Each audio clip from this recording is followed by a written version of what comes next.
La ville de Saint-Denis vous présente Dionysité Actu.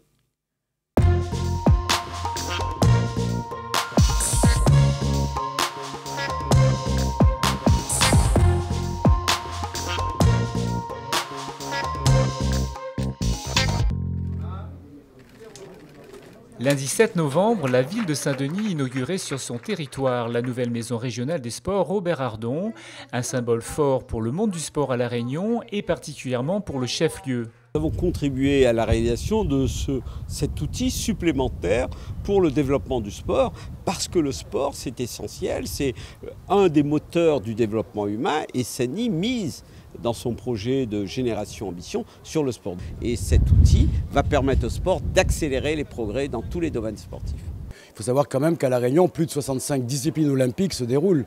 Donc cet outil, porté par la ville de Saint-Denis également, procède de l'excellence et de l'avancée que l'on doit apporter au sport. Monique Catala, présidente du comité régional olympique et sportif, et tous les invités ont rendu hommage à Robert Ardon pour l'engouement dont il a fait preuve pour développer le sport à La Réunion. Je suis très touchée, très émue bien sûr, puisque Robert a consacré toute sa vie au sport. Le sport était présent continuellement pour lui et surtout pour La Réunion, pour les jeunes. Les nouveaux locaux de la Maison régionale des sports sont partagés essentiellement par les ligues de football, de rugby et de tennis, ainsi que l'ORES, l'Office réunionnais des échanges sportifs et socio-éducatifs.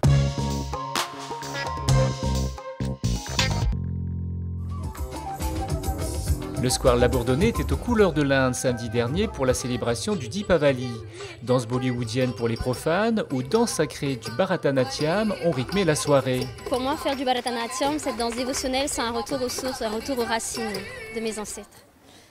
Et c'est aussi une manière de prier, parce que c'est une danse sacrée. La ville de Saint-Denis profite de Deepavali, comme toutes les fêtes des différentes communautés, pour offrir aux familles un espace de découverte des différentes cultures de notre île. Déjà, on remercie la communauté de nous faire partager ça, parce que c'est vrai qu'on n'est pas forcément en fête de toutes ces cultures et c'est vraiment intéressant de pouvoir partager ça avec eux. Le public pouvait également profiter du marché de nuit avec ses traditionnels commerçants qui ne manquent pas d'humour parfois et ses différentes animations sur le thème de Deepavali. Cette soirée, ce qui est bien, c'est que sur Saint-Denis, avec les sorties de marché de nuit, il y a vraiment une diversité par rapport à la culture. Et comme la culture indienne, c'est super bien aussi. Et donc, on apprécie énormément la soirée. Ah c'est super, hein. C'est bien comme ça. Il y a beaucoup d'animations et puis ça fait plaisir. Il y a beaucoup de monde, hein.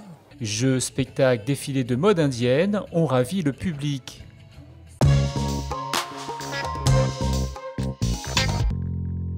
L'image de la semaine, c'est l'accueil des 250 nouveaux agents en contrat aidé recrutés par la ville de Saint-Denis.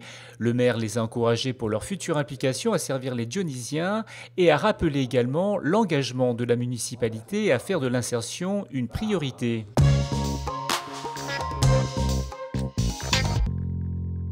Le quartier de Prima vous invite ce week-end du 12 et 13 novembre à sa fête de canton. Au programme concerts, jeux pour enfants. Venez nombreux en famille, profitez des diverses animations et du feu d'artifice dimanche soir. Samedi 12 novembre, ce sera aussi Jazz au Bar à Choix, une édition spéciale pour les 40 ans du Jazz Club de La Réunion à partir de 20 h. Le Master international de pelote basque 2e édition, ce sera du 12 au 19 novembre au gymnase Fontaine-Nouvellement. Les Réunionnais se confronteront aux plus grands joueurs du monde.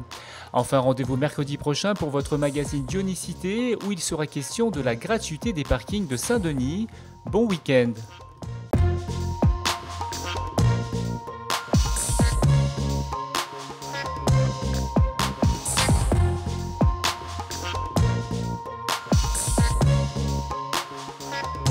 La ville de Saint-Denis vous a présenté Dionysité Actu.